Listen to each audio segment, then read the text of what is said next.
kembali. Barakallahu fiikum. Jumpa lagi. Assalamualaikum. Assalamualaikum. Assalamualaikum warahmatullahi wabarakatuh. Alhamdulillah. Itu dia perkongsian kita Hebahan bersama TV Al-Hijrah, dan juga kita dah sampai ke penghujung warna pagi bersama Dr. Dampian hari ini. Macam-macam kita dapat input-input menarik. Alhamdulillah. Alhamdulillah, terima kasih kepada semua. Doakan kami supaya sihat dan bersemangat untuk memulakan kita punya hari-hari mendatangkan, dan juga kami doakan semoga anda juga dilancarkan segala urusannya, insya-Allah. Masuk Ramadan yang bakal tiba 9 hari lagi, buat persiapan terbaik, dan kita doakan sama-sama moga kita semua Allah sampaikan ke bulan penghulu segala bulan nanti, insya-Allah. Amin. Dan sekejap lagi Yati akan teruskan tugasan untuk aspirasi 10.1. Jangan lupa petang nanti 2.30 petang kita ada apresiasi carta nasyid IKIM. Jam 2.30 petang di media sosial TV IKIM kita. Okey, dan kita mohon undur diri dah. Mohon ampun dan maaf kalau terdapat salah dan silap, dan kami ucapkan selamat tinggal dan Assalamualaikum warahmatullahi wabarakatuh. Inspirasi, inforia, Islam, semuanya di IKIM. Berita ini dibawakan eksklusif oleh Kembara Salam Travel and Tour Sdn Bhd. Layari www.kembarasalam.com atau hubungi 010-8272-659 untuk info. Kembara Salam, peneraju destinasi pelancongan anda.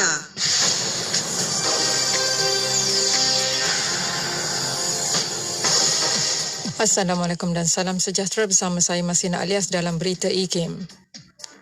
3 beradik dari Kampung Banggul, Batu, Lenggong, Ipoh melakar kenangan manis bersama apabila merangkul Johan untuk 3 kategori berbeza tilawah dan hafazan Al-Quran peringkat negeri 2022-1443 di Ipoh malam tadi.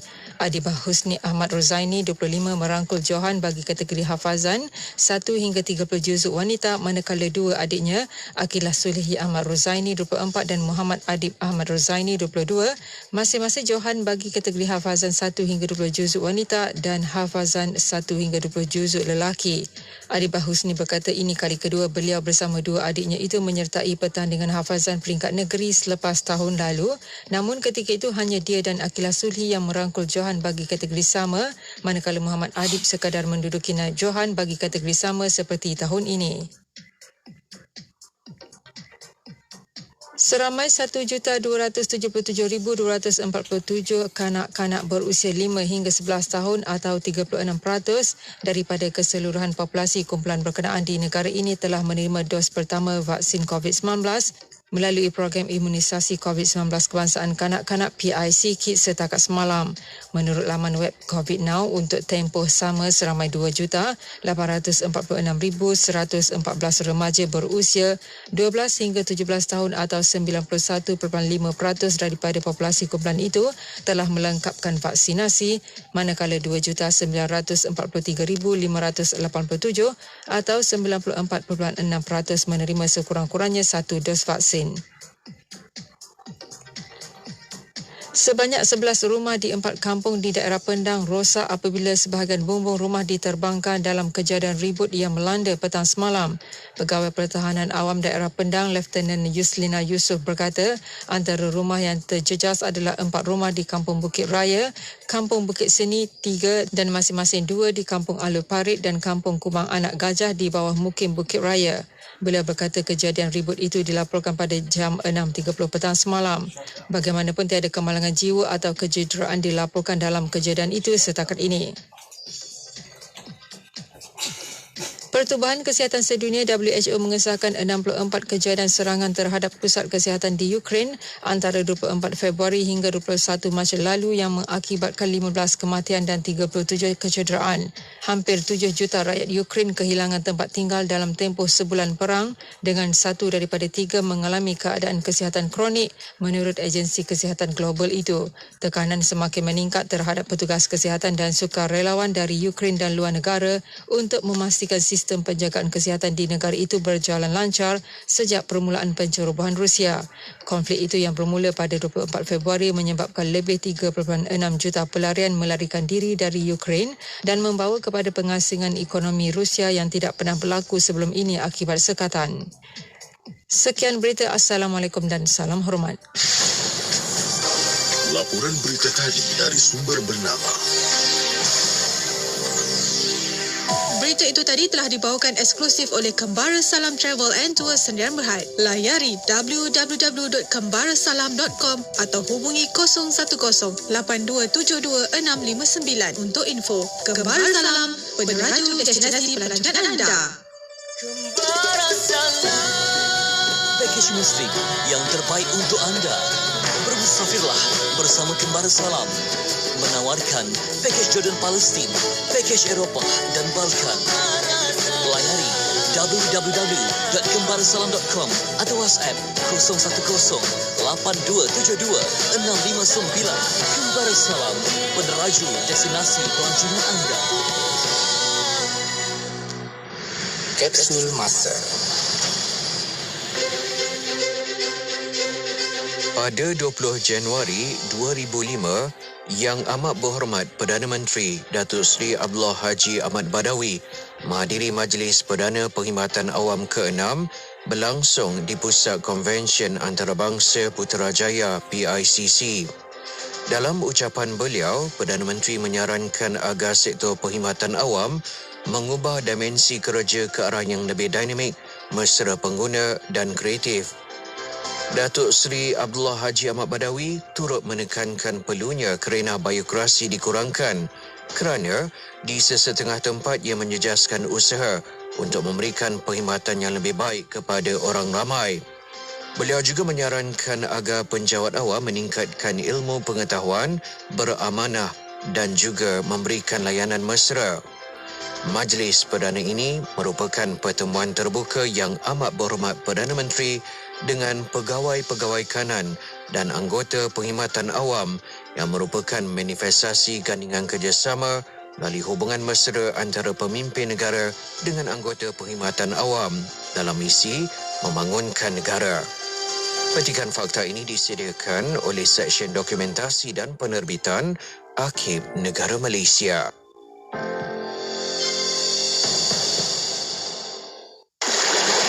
Allahumma afini fi badani, Allahumma afini fi sam'i, Allahumma afini fi basari, la ilaha illa ant, Allahumma afini fi badani, Allahumma afini fi sam'i, Allahumma afini fi basari, la ilaha illa ant. Calon-calon bagi kategori pencapaian terbaik Carta Nasyid IKIM. Safia, Darwish featuring Faiz. Carilah Aku di Neraka, Fazli Faiz featuring Malik Suhaimi. Ratuku, Khai Bahar.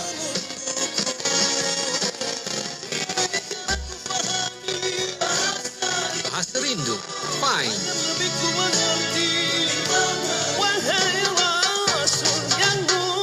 Marhaban Ya Rasulullah, Rabbani dan Dakmi. Nantikan acara kemuncak Majlis Apresiasi Carta Nasyid IKIM pada hari Khamis 24 Mac 2022 pukul 2.30 petang secara langsung di Facebook Institut Kefahaman Islam Malaysia, Facebook TV IKIM, YouTube IKIM Media dan di laman web www.tvikim.my. Selami ilmu untuk kehidupan kita seharian bersama Nur Hayati Paradi di Aspirasi 10.1. IKIM, Inspirasi Inforia Islami. Assalamualaikum warahmatullahi wabarakatuh. Dimulakan dengan lafaz suci Bismillahirrahmanirrahim. Selawat dan salam buat Rasul junjungan Nabi Muhammad sallallahu alaihi wasallam. Selamat pagi. Salam aspirasi juga salam duha untuk seluruh rakan pendengar Radio Institut Kefahaman Islam Malaysia. Masya-Allah, pejam celik hari ini kita kembali bersiaran untuk perkongsian aspirasi 101 edisi 24 Mac 2022 bersamaan dengan 21 Syaban 1443 Hijrah. Moga-moga Allah kurniakan kita keberkatan di bulan Syaban ini dan Allah temukan kita dengan Ramadan nantinya, insya-Allah. Amin ya rabbal alamin. Baiklah, alhamdulillah anda akan bersama dengan Yati, insya-Allah. Nur Hayati Paradi bermula pukul 10 ni sampailah ke pukul 1 tengah hari nanti. Moga-moga Allah kurniakan kita keberkatan masa, insya-Allah. Dan untuk sahabat pendengar, telah pun sama-sama kita ikuti perkongsian Warna Pagi 4 jam sahabat-sahabat kita bersama dengan anda, bersama dengan Luqman Hakim dan juga Sufian Amri. Terima kasih pada mereka, juga tak ketinggalan pada penerbit mereka Puan Hajah Mazlina Ismail. Alhamdulillah. Dan untuk anda rakan pendengar, hari ini hari Khamis bersama dengan Yati, kita bakal mulakan kejap lagi perkongsian kita bersama dengan rancangan Tahsinul Ibadah. Kita ada Ustaz Ahmad Lufi Muharram, insya-Allah, untuk bersama dengan sahabat-sahabat pendengar. Insya-Allah kita akan kongsikan sesi soal jawab bersama dengan Ustaz Ahmad Lufi Muharram. Jadi anda boleh ajukan soalan-soalan anda di FB IKIM FM, di YouTube channel IKIM ataupun di WhatsApp IKIM sendiri di 0112904004. InsyaAllah kita akan sama-sama berkongsi dengan sahabat pendengar. Dan yang paling penting hari ini, bila kita mulakan satu hari, kenalah selalu bangun pagi, selepas doa bangun subuh tu, doa pada Allah SWT, niatkan semoga Allah kurniakan kita satu hari ini dipenuhi dengan keberkatan dan juga pahala, insya-Allah. Amin ya rabbal alamin. Baiklah, untuk sahabat pendengar, untuk hiburan pertama kita pada pagi ini, kita ada Darwish dengan Linangan Laduni. Tentunya hanya di IKIM, Inspirasi Inforia Islami, bertemankan saya Nur Hayati Paradi.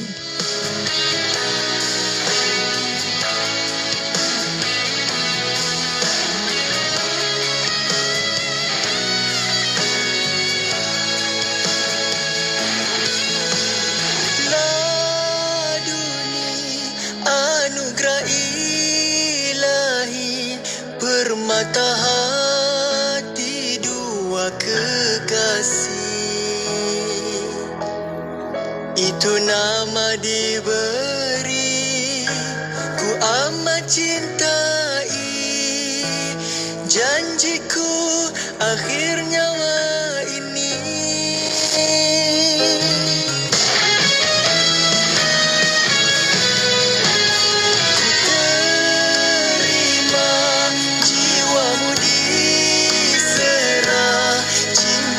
Jarimu ku tanda melihat sang cinta, derai air matanya, dilepaskan kasih ibu ayah. Tiada ganti kasih ibu ayah akan bawamu cinta.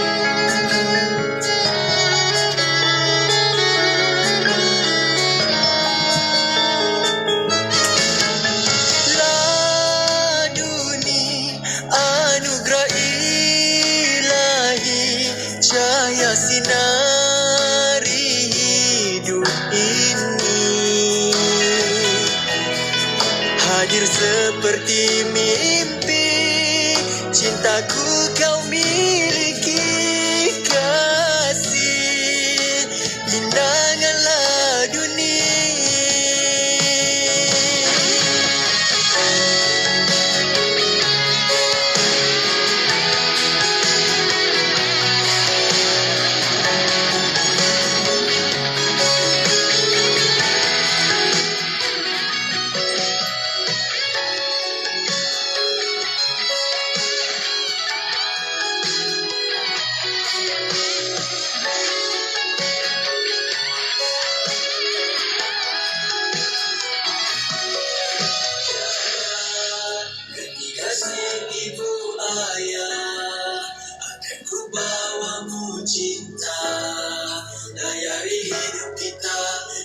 menuju ke jalan syurga.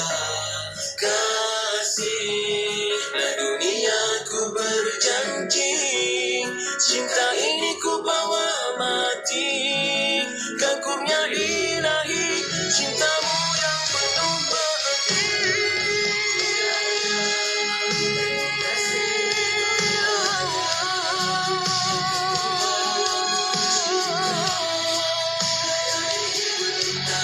Indah menuju ke jalan syurga. Kasihlah dunia ku berjanji, cinta ini ku bawa mati. Kau kurniaan ilahi, cintamu yang penuh berarti.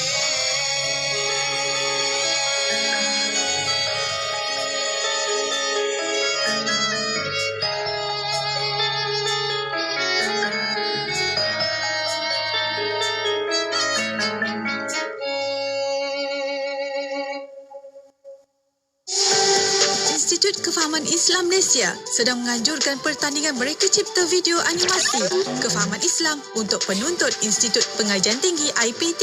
Penyertaan terbuka kepada penuntut ijazah sarjana muda dan ke atas. Ikuti 3 langkah berikut. Pilih tema yang ditetapkan, cipta video animasi 3D yang berdurasi 5 minit dalam format MOV atau MP4 yang beresolusi tinggi dan hantarkan kepada kami. Hadiah-hadiah berikut menanti para pemenang. Tempat pertama, RM15,000. Tempat kedua, RM10,000. Tempat ketiga, RM5,000 dan 5 hadiah sagu hati yang bernilai RM1,000 setiap satu. Untuk keterangan lanjut, layari www.ikim.gov.my atau hubungi unit program dan latihan IKIM di talian 03 6204 6323. Wah, cantiknya rumah kamu. Banglo IBS. Cepatnya siap. Banglo IBS. Harga pun berpatutan. Banglo IBS. Banglo IBS menawarkan pembinaan rumah mampu milik menggunakan teknologi IBS yang pastinya lebih indah, berbaloi dan selesa. Kini, kami melancarkan promosi awal tahun 2022 dalam kempen Banglo IBS Mesti Bina 2022 atau BIMB 2022 dengan 5 reka bentuk yang menarik. Antaranya reka bentuk Mawar, Jasmine, Sakura, Zulaika dan Elina. Selain itu, pelanggan juga akan menerima tawaran secara percuma. Antaranya, tabletop 8 kaki panjang, 1 unit water heater, lampu dan kipas, pintu bifold untuk bilik air, koni siling untuk ruang tamu, ruang makan dan ruang keluarga, perjanjian pembinaan dan perlindungan takaful dan perabot untuk 1 tahun. Wah, memang boleh sungguh buat rumah dengan Banglo IBS ni. Dah lah dapat rumah. Hadiah pun dapat sekali. Kalau macam ni kena cepat-cepat buat rumah dengan Banglo IBS ni. Jadi, tunggu apa lagi? Hubungi talian 011-1010-7525 atau 011-1310-7086. Anda juga boleh layari Facebook dan YouTube kami di Banglo IBS. Banglo IBS, indah, berbaloi dan selesa.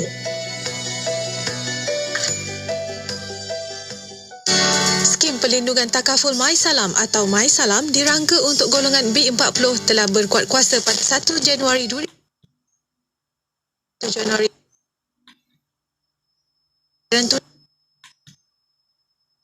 Apabila didiagnosis salah satu daripada 45 penyakit kritikal dan pembayaran tunai RM50 semalam bagi hospitaliti sehingga 14 hari setahun. Dengarkan ilmu-ilmu yang bermanfaat bersama Nur Hayati Paradi di Aspirasi 101. Inspirasi Inforia Islami. Inspirasi Inforia Islami tentunya hanya di Radio Institut Kefahaman Islam Malaysia. Alhamdulillah, waktu ini kita bersiaran bersama dengan sahabat pendengar menerusi rancangan pertama hari Khamis. Kita ada Tahsinul Ibadah untuk bersama sahabat-sahabat. Dan hari ini kita ada sesi soal jawab bersama dengan Ustaz Ahmad Lutfi Muharram. Ustaz Ahmad Lutfi Muharram sudah pun bersedia di hujung talian saat ini. Assalamualaikum Ustaz. Waalaikumsalam warahmatullahi. Alhamdulillah. Terima kasih banyak Ustaz sudi untuk bersama kami lagi menerusi perkongsian kita pada hari ini. Yang mana anda boleh ikuti perkongsian kami di FB IKIM FM, di YouTube channel IKIM, dan juga untuk sebarang pertanyaan persoalan sebab hari ini sesi soal jawab anda boleh ajukan di FB IKIM FM, YouTube dan juga di WhatsApp IKIM di 011-290-04-004. Ustaz, sebelum kita mulakan sesi soal jawab kita, sedikit mukadimah daripada Ustaz. Silakan Ustaz. Bismillahirrahmanirrahim. Alhamdulillahi rabbil alamin. Wa sallallahu ala sayyidina Muhammadin wa ala alihi wa sahbihi ajma'in. Wa la hawla wa la quwwata illa billahil aliyil azim. Amma ba'd. Terima kasih kepada Haiti Paradi, penerbit rancangan Tahsinul Ibadah, dan seterusnya sidang pendengar IKIM yang dirahmati Allah Subhanahu wa ta'ala. Ada sepotong hadis daripada Rasulullah sallallahu alaihi wasallam yang menjelaskan hakikat dunia dan hakikat akhirat. Iaitu Nabi mengumpamakan keduanya seperti seorang daripada kamu, kata Rasulullah, memasukkan jarinya di dalam laut, di dalam samudra. Falyanzur bima yarja'. Kemudian lihatlah apakah yang melekat di jarinya itu. Yang melekat di jarinya itu adalah umpama kehidupan dunia. Lautan yang luas adalah perumpamaan bagi kehidupan akhirat. Maksudnya apa? Maksudnya kesusahan, keperitan, kebimbangan, kerunsingan di dunia ini hanya seumpama setitis air sahaja. Jika mahu dibandingkan dengan kesusahan, kebimbangan, kesengsaraan di kehidupan akhirat, bak lautan yang luas. Begitulah juga kesenangan, keseronokan, kebahagiaan di dunia ini hanyalah seumpama setitis air. Jika mahu dibandingkan kesenangan, keseronokan, kebahagiaan yang bakal diperolehi oleh ahli syurga, oleh orang-orang yang taat, oleh orang-orang yang mukmin, oleh orang-orang yang saleh di kehidupan akhirat. Dengan bandingan yang disampaikan oleh Rasulullah boleh menguak minda kita tentang hakikat dunia dan hakikat akhirat. Sebab itu Nabi menyifatkan orang yang mengutamakan akhirat sebagai orang yang pintar. Sebab orang yang pintarlah lebih mengutamakan kenikmatan seluas samudra berbanding hanya kenikmatan setitis air. Maka keadaan akan menjadi sebaliknya. Tidak cerdiklah, tidak bijaklah orang yang mengutamakan setitis air berbanding kenikmatan seluas samudra. Setitis air yang diibaratkan dunia dengannya itu pula bukanlah manusia itu memperolehi keseluruhannya. Bukan maknanya setiap orang dapat setitis air. Bahkan kita terpaksa berkongsi pula setitis air itu dengan ribu-ribu, juta-juta manusia. Dunia ni umpama setitis air. Setitis air itu pula dikongsi oleh ramai manusia. Maka adakah bijak seseorang itu yang mengorbankan agama dia, mengorbankan nikmat dalam syurga, yang Allah Ta'ala sifatkan ahli syurga ini, lakum fiha ma tashtahi anfusukum wa lakum fiha ma tatta'un. Untuk kamu, wahai ahli syurga, apa sahaja yang kamu inginkan dalam diri kamu, apa yang terlintas, apa yang tersedik di dalam hati, diinginkan oleh ahli syurga akan diperolehi oleh mereka. Dan untuk kamu, wahai ahli syurga, apa saja yang kamu mohon dan pinta. Jadilah diri kita ini daripada kalangan orang yang bijak. Kehidupan dunia ini adalah satu kehidupan yang sangat singkat, sangat sedikit, sangat sementara. Bahkan kalau kita menjaga agama kita, kita taat perintah Allah, bukan sahaja kita akan mendapat nikmat di akhirat sahaja, bahkan kita juga akan diberi kehidupan yang baik di dunia, hayatan thayyibah, akan diberi ketenangan dalam rupa kemiskinan, akan diberi kecukupan dalam rupa kekurangan. Tetapi mereka yang mengutamakan dunia berbanding akhirat, dia akan diberi kesempitan dalam rupa keluasan, diberi kekurangan dalam rupa kelebihan, diberi rasa miskin dalam keadaan dia berada dalam limpahan harta. Kerana dia bukan miskin harta, dia miskin perasaan, dia miskin iman, sentiasa merasakan tidak cukup dengan apa yang dia ada. Wallahu a'lam bissawab. Masya Allah. Terima kasih banyak Ustaz. Semoga kita semua Allah kurniakan hidayah untuk menjadi orang yang bijak dalam menilai kepentingan ataupun keutamaan dalam kehidupan. Terima kasih banyak Ustaz. Dan kita akan mulakan sesi soal jawab kita pada hari ini. Anda boleh ajukan soalan anda di FB IKIM FM, di YouTube channel IKIM, ataupun di WhatsApp IKIM di 01129004 004. Soalan pertama Ustaz datang daripada sahabat kita Adam Soleh di YouTube IKIM, tanya, Assalamualaikum Ustaz, kata apakah sebab-sebab yang boleh menjadikan seseorang itu murtad? Sebab sahabat kita ni kerap was-was akidah beliau terpesong dan membatalkan puasa ataupun solat beliau. Jadi, macam mana Ustaz pencerahannya? Bismillahirrahmanirrahim. Di dalam kitab fiqh ada sebuah bab yang diberi judul Babur Riddah, bab murtad. Maka di sana disenaraikan asbab ar-riddah, sebab-sebab seseorang itu akan dihukum sebagai murtad ataupun terkeluar daripada agama. Sebelum kita pergi kepada yang disebut sebagai asbabur riddah, pertama sekali kita bercakap berkaitan dengan was-was berkaitan dengan akidah. Ia adalah sesuatu yang disifatkan sebagai mainan syaitan, yang Nabi SAW telah diberikan oleh Allah Ta'ala 2 surah pelindung. Yang pertama, Qul a'udhu birabbil falaq, dan yang kedua, Qul a'udhu birabbin nas. Maka di dalam surah Qul a'udhu birabbin nas ada doa. Ada doa minta lindung daripada Allah daripada bisikan-bisikan di dalam hati-hati manusia. Qul a'udzu birabbin nas, ilahin nas, min syarril waswasil khannas. Katakanlah olehmu, wahai Muhammad, aku berlindung dengan Tuhan sekalian manusia, dengan Rabb sekalian manusia dan Tuhan sekalian manusia, daripada keburukan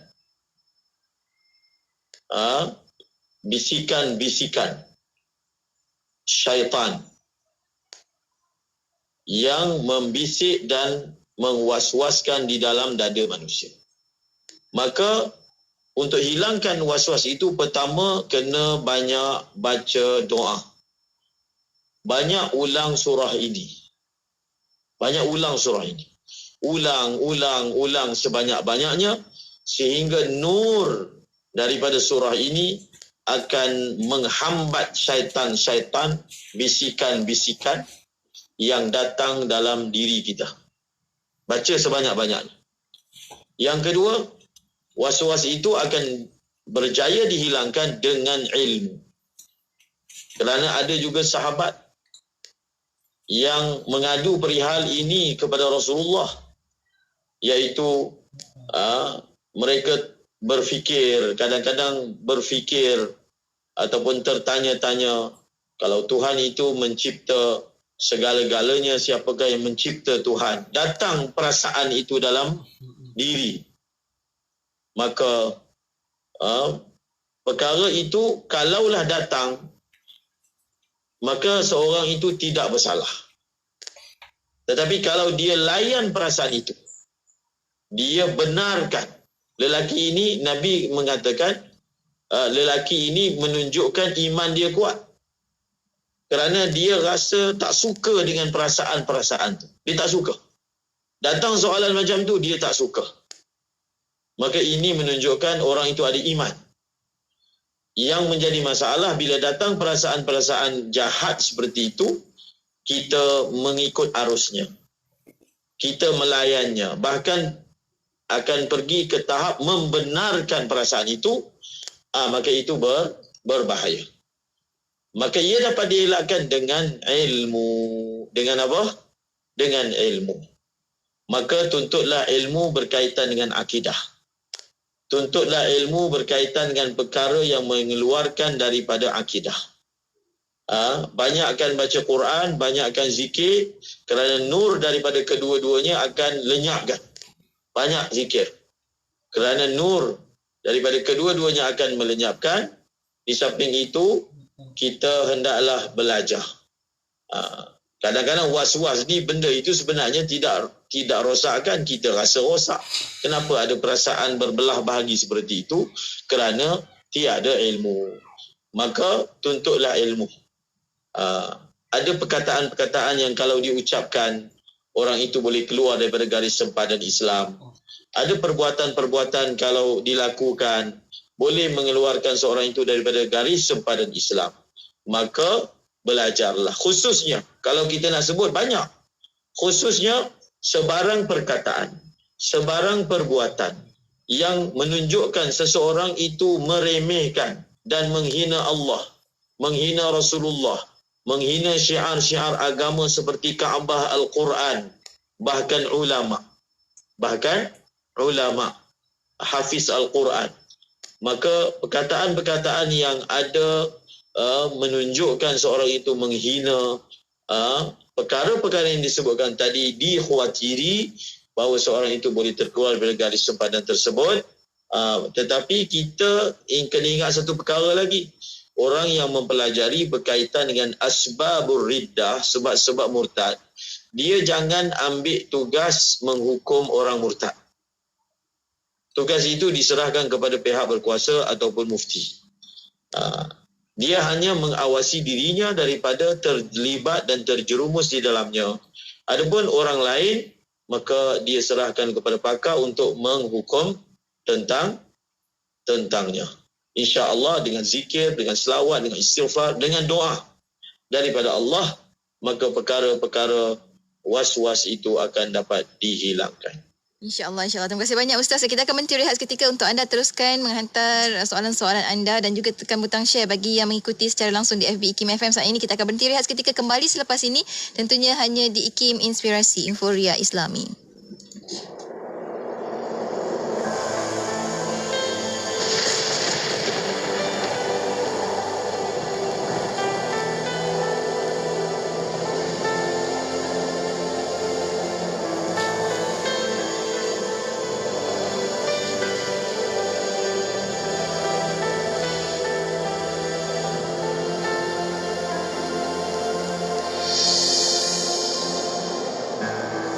رسول الله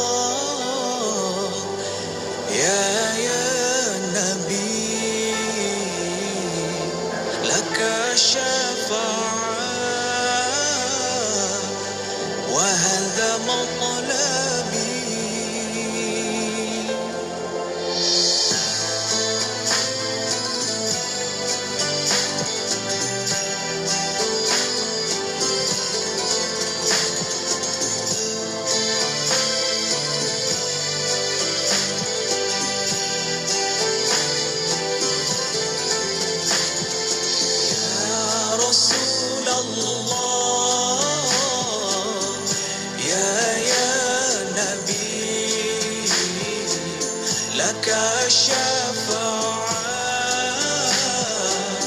وهذا مطلبي أنت المرتجى يوم زحام اشفع لنا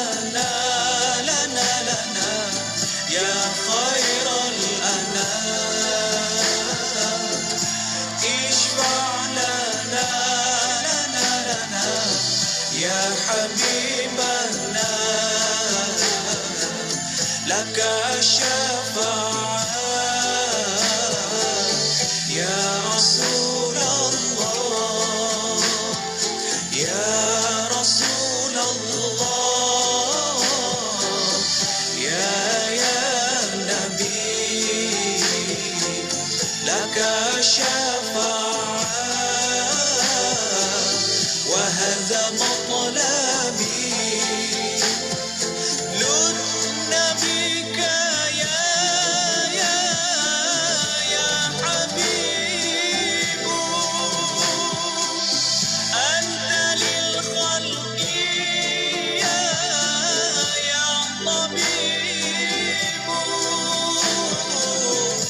اشفع لنا يا حبيبنا لك الشفاعة يا رسول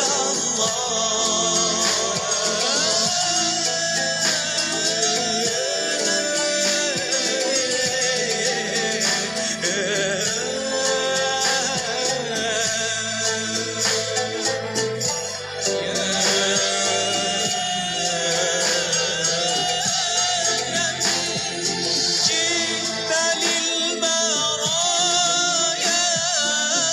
بشر المبين جئت للبرايا بشر المبين تنشر الهدايا بين العالمين اشفع لنا يا حبيبنا لك الشفاعة يا رسول الله يا رسول الله يا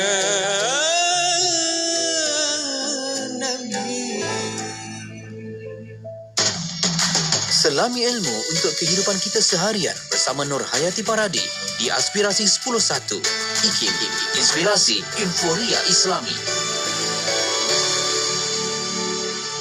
Inspirasi Inforia Islami tentunya hanya di Radio Institut Kefahaman Islam Malaysia. Terima kasih sahabat-sahabat kerana terus setia bersama kami, dan waktu ini kita sambung lagi perkongsian menerusi tahsinul ibadah dalam sesi soal jawab bersama dengan Ustaz Ahmad Lufi Muharram. Kita terus kepada soalan seterusnya Ustaz, daripada sahabat kita yang telah menghantarkan soalan di YouTube channel IKIM. Muhammad Zaki tanyakan soalan. Dia ada dua soalan di sini. Yang pertama, untuk cukai pendapatan kita bayar cukai lebih 25%. Adakah itu dikira zakat Ustaz atau dikira sedekah saja? Dan soalan kedua, kalau dikira sedekah, bolehkah kita buat begini dan adakah ianya dikira menipu sebab bukan zakat Ustaz?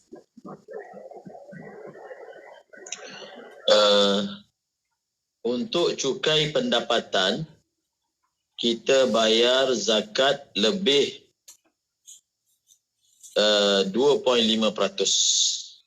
Adakah itu dikira zakat atau dikira sedekah sahaja? Kalau dikira sedekah, boleh kita buat begini. Jadi soalan yang pertama, seseorang itu membayar zakatnya lebih daripada kewajipan, iaitu daripada keseluruhan harta hanya 2.5%. Dia membayar 3%, 4%, 5%, 10% lebih daripada kewajipan. Adakah yang dia bayar lebih itu dikira sebagai zakat ataupun dikira sebagai sedekah? Jawapannya adalah apabila sesuatu amount diwajibkan dalam zakat, seseorang itu membayar lebih. Yang diberi pahala wajib sebagai zakat hanyalah sekadar yang wajib sahaja. Iaitu sekiranya yang wajib itu 2.5%, ataupun kalau kita datangkan dalam bentuk nombor, misalnya yang wajib itu 10,000, dia bayar 50,000. RM10,000, dia akan mendapat pahala wajib. RM40,000, dia mendapat pahala sunat, iaitu dia mendapat pahala sedekah. Itu jawapan yang pertama. Kemudian jawapan yang kedua, bagi soalan yang kedua, iaitu berkaitan dengan adakah dia boleh berbuat demikian. Boleh berbuat demikian kalau merujuk kepada membayar zakat lebih. Maka jawapannya boleh. Yang dia bayar lebih itu bukanlah dikira zakat, tetapi dikira sedekah. Dia akan memperolehi pahala atas sedekahnya itu. Tetapi seperti yang saya sebutkan, zakat memperolehi pahala wajib dan sedekah memperolehi pahala sunat. Soalan yang seterusnya, adakah boleh dia membayar lebih untuk zakat supaya dia membayar kurang pada cukai pendapatan? Itu soalan yang ingin ditanya oleh Muhammad Zaki. Ulama ada membahaskan perkara ini. Ulama ada membahaskan perkara ini dari sudut yang lain, iaitu seseorang itu dia membayar cukai pendapatan. Dia membayar cukai pendapatan, tetapi dia bayar itu dengan niat zakat. Dia bayar cukai pendapatan, dia bayar cukai, tetapi dia bayar dengan niat zakat.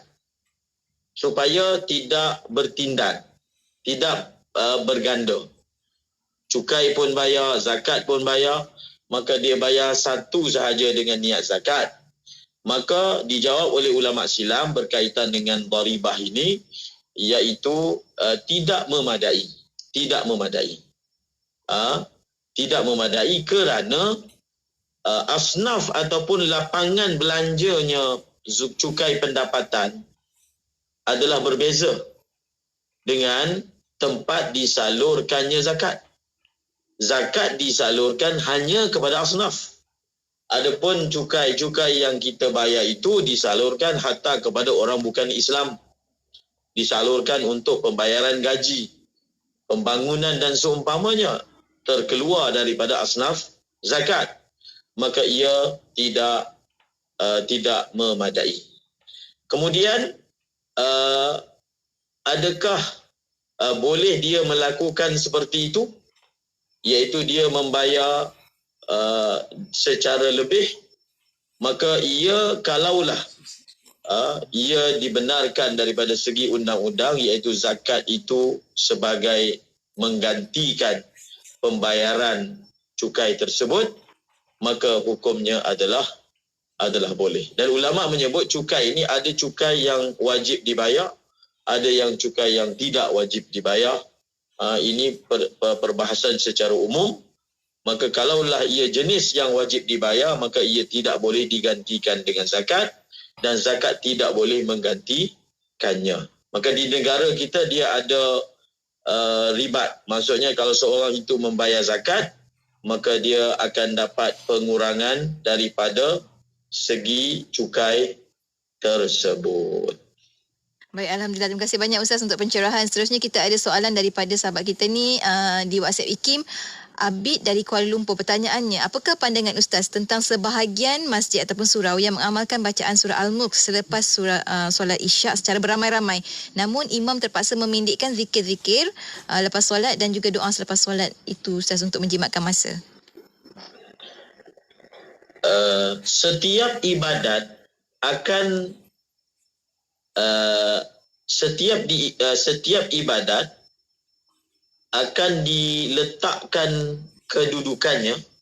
Maksudnya, adakah ia afdal, ia bagus dan seumpamanya apabila dia dikerjakan pada waktu tuntutannya. Faham tak perkataan itu? Maksudnya, apabila waktu tertentu ada tuntutan amal tertentu, amal semasa, bila ditanya pada waktu itu apakah amal yang paling afdal kita buat, jawapannya adalah amal mengikut tuntutan semasa. Maka dia adalah lebih afdal. Sekira-kira kalau berlaku pertembungan, sama ada kita akan melakukan amal ini ataupun ini, maka amal menurut tuntutan semasa itu adalah terlebih afdal. Setelah memahami kenyataan ataupun kaedah ini, kita pergi kepada soalan. Selepas solat, amal yang paling afdal ataupun amal yang dituntut semasa itu secara sunat adalah berzikir. Membaca ayatul kursi. Maka untuk amal ini janganlah dikorbankan disebabkan amal yang lain. Kita perhatikan ada sesetengah tempat yang membuat ceramah begitu panjang dan akhirnya bila sembahyang isyak, imam dengan alasan waktu yang terlalu suntuk, imam meninggalkan wirid selepas sembahyang. Paling kurang bacalah tasbih Fatimah. Subhanallah 33 kali, Alhamdulillah 33 kali, Allahu Akbar 34 kali ataupun 33 kali. La ilaha illallah sekali. Ditinggalkan. Maka di sini adalah sesuatu yang tidak kena. Kerana kita buat majlis ilmu, kita buat ceramah, apa maksud dia? Kita buat majlis ilmu, kita buat ceramah supaya orang beramal. Kalaulah majlis ilmu kita menyebabkan orang tak beramal, sedangkan amalan itu adalah amalan semasa, maka ia ada sesuatu yang perlu diperbaiki. Maka oleh kerana itu, apabila berlaku tuntutan membaca surah Al-Mulk dan membaca zikir selepas sembahyang, maka lebih diutamakan membaca zikir lebih selepas sembahyang, dan imam janganlah memendekkan zikir yang biasa. Maknanya tasbih Fatimah, ayatul kursi paling kurang, kerana mahu membaca surah Al-Mulk, kerana membaca zikir itu adalah tuntutan semasa. Dan pembacaan surah Al-Mulk secara berjemaah ini, kita kena faham, ulama kita, para leluhur kita mengadakan majlis yang dibuat secara ijtimai ini, secara beramai-ramai ini, adalah bertujuan untuk memberi galakan. Seperti mana kita mengerjakan solat hajat berjemaah, solat tasbih berjemaah. Asalnya sembahyang hajat ni, kita sembahyang seorang diri, bukan sembahyang jemaah. Sembahyang tasbih seorang diri, sembahyang duha seorang diri. Tetapi kalau ada asatizah yang menganjurkannya secara berjemaah, ia dibuat bertujuan untuk mengajar, pertama. Yang kedua, memberi galakan. Di samping itu, para guru, para asatizah perlu mengingatkan, para imam perlu mengingatkan, asalnya amalan sembahyang hajat ni seorang. Sembahyang seorang. Bila ada hajat, tak perlu nak tunggu imam. Tak perlu nak tunggu malam Jumaat supaya boleh sembahyang dengan imam. Bila kita ada hajat, secara infiradi, maksud secara bersendirian, kita sembahyang. Jadi adalah tidak benar dan tidak tepat kalaulah orang memahami sembahyang hajat mesti berjemaah. Sembahyang tasbih mesti berjemaah. Tidak. Ia dibuat secara berjemaah untuk mengajar. Begitulah juga pembacaan surah Al-Mulk. Dia adalah dipanggil amalan infiradi. Amalan yang dibuat secara bersendirian. Dan atas inisiatif sebahagian surau dan masjid supaya memberi galakan jemaah membaca, dibuat secara beramai-ramai. Tetapi ia perlu diingatkan, sentiasa diingatkan jemaah bahawasanya asalnya amal ini dibuat seorang diri. Tetapi kita buat secara berjemaah supaya ada semangat. Dalam masa yang sama perlu diberi targhib dan galakan. Jangan nanti bila kita tak berjemaah, kita tak baca pula. Kita tetap baca. Berjemaah itu adalah satu bentuk jambatan supaya jemaah dan jemaah surau, jemaah masjid akan terbiasa sehingga menjadikan dia amalan infiradi. Amalan dibuat secara bersendirian. Jadi jawapan ringkasnya, tidak dikorbankan zikir selepas sembahyang untuk tujuan itu. untuk bacaan surah Al-Mulk itu. Dan Ustaz, kita ada soalan seterusnya daripada Lanami Ami di Facebook IKIM. Kata, Assalamualaikum Ustaz. Kata ni bab solat sunat tarawih Ustaz. Adakah setiap memulakan solat sunat tarawih kita perlu membaca doa iftitah Ustaz? Ya. Solat sunat tarawih setiap rakaat disunatkan untuk membaca doa iftitah. Baik, terima kasih banyak Ustaz. Jawapan yang ringkas tapi nya betul dan padat. Alhamdulillah. Seterusnya kita ada soalan daripada Tini Minhat, sedikit berkenaan dengan zakat Ustaz. Kata, Assalamualaikum Ustaz, berapakah gram jongkong emas yang diwajibkan zakat? Ada yang memaklumkan 100 gram, ada yang memaklumkan 85 gram Ustaz. Jadi macam mana Ustaz? Boleh rujuk laman sesawang Jabatan Agama setempat ataupun bahagian zakat Jabatan Agama setempat, maka kita akan boleh memperoleh maklumat semasa dan jawapannya adalah 85 gram. Terima kasih Ustaz. Seterusnya kita ada soalan daripada sahabat kita di WhatsApp IKIM. Umi Anikah tanyakan soalan, terpakaikah Ustaz ataupun bolehkah dikira seseorang mewasiatkan selepas kematiannya agar sebahagian daripada barang kemasnya diberikan kepada pusat tahfiz Ustaz? Wasiat adalah salah satu bentuk kebajikan yang seseorang itu lakukan selepas kematiannya. Sebarang derma, sebarang sedekah yang dipesan supaya diberi selepas kematian seseorang, ia dipanggil wasiat. Dan ia wajib dilaksanakan sebelum membahagikan harta pusaka. Kaedahnya, sebarang wasiat dalam bentuk harta pusaka si mati hanya sah ataupun hanya diluluskan hanya kepada musalahu yang diwasiatkan kepadanya sebanyak 1/3 sahaja. Maksudnya, kalaulah barang kemas itu nilainya nisbah kepada keseluruhan harta, nisbahnya adalah kurang 1/3 ataupun 1/3, maka wasiat itu akan dilaksanakan. Tetapi kalau nisbahnya barang kemas itu mewakili nilai harta lebih daripada 1/3, maka yang akan diserahkan hanyalah yang bernilai 1/3 sahaja. Yang baki tidak boleh diserahkan kepada musalahu, iaitu pusat tahfiz dalam soalan ini, kecuali diredai dan dibenarkan oleh para waris yang lain.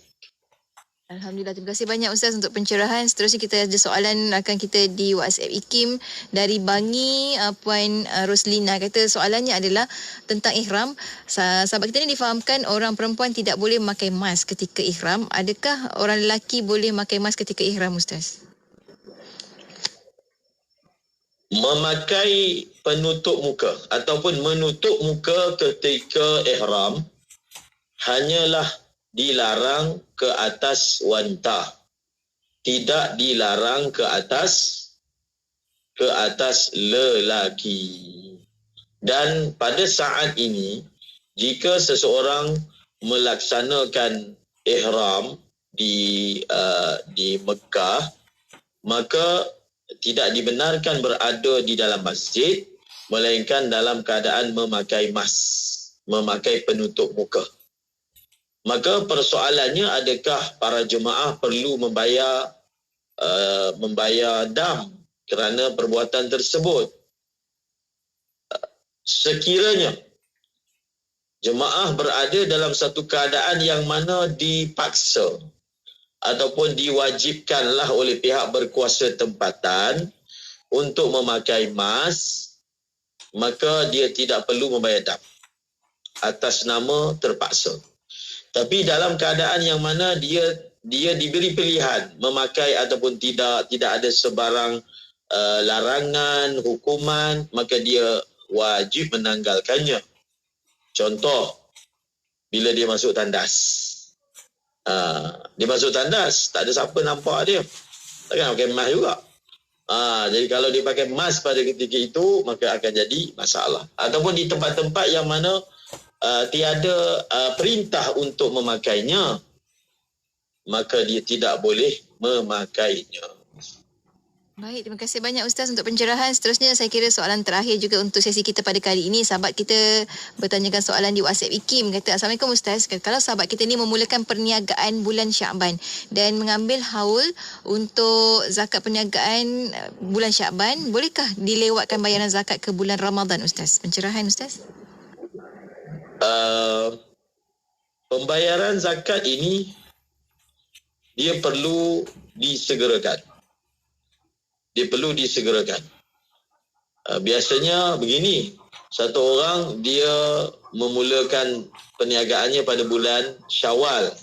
Biasanya ditanya begini, dia memulakan perniagaan pada bulan Syawal. Kemudian dia mahu mengambil keberkatan Ramadan, dia mengawalkan pembayaran zakatnya, maka hukumnya boleh. Dia termasuk dalam bab ta'jiluz zakah, mengawalkan pembayaran zakat. Adapun melewatkan pembayaran zakat, jawapannya tidak boleh. Lebih utama kita dahulukan kewajipan membayar awal berbanding kita menunggu sehingga Ramadan. Kerana mengawalkan pembayaran zakat itu bermakna kita mengawalkan keperluan asnaf itu disempurnakan. Maka di situ pahalanya. Tak apalah walaupun tak bayar pada bulan Ramadan, tetapi kita dapat pahala daripada segi menyegerakan pembayaran dan menyegerakan melepaskan manusia daripada kesusahan ataupun kesempitan dalam hidupnya. Dalam kitab dinyatakan apabila cukup haul dan asnaf sudah ada dan harta sudah ada, maka wajib disegerakan pembayaran zakat.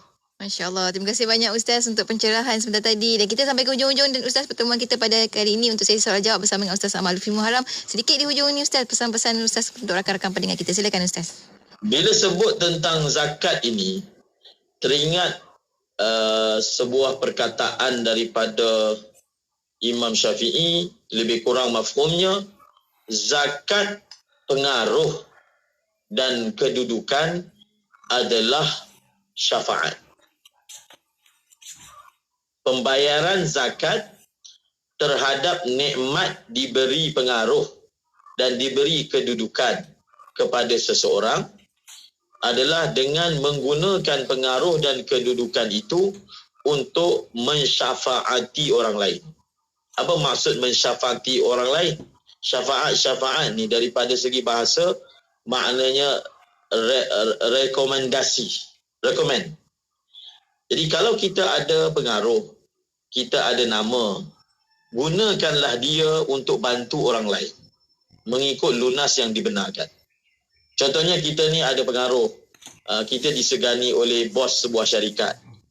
Ada anak seseorang ini dia perlu minta kerja.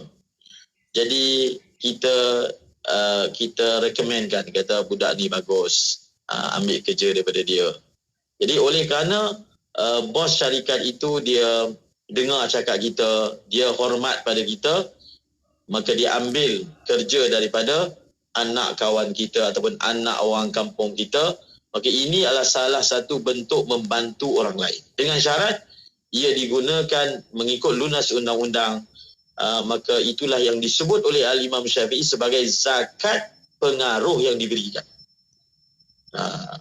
Macam contohnya ada orang yang mana dia diberi pengaruh dengan popular, maka dia tolong recommend produk orang lain contohnya. Tapi dengan syarat jangan berdusta lah. Kalau produk tu tak elok, kena cakap tak elok lah, ataupun jangan iklan terus. Jadi kalau memang menarik, bagus, maka dia bantu orang dengan cara mengiklankannya, maka itu pun satu bentuk zakat pengaruh atau zakat kedudukan.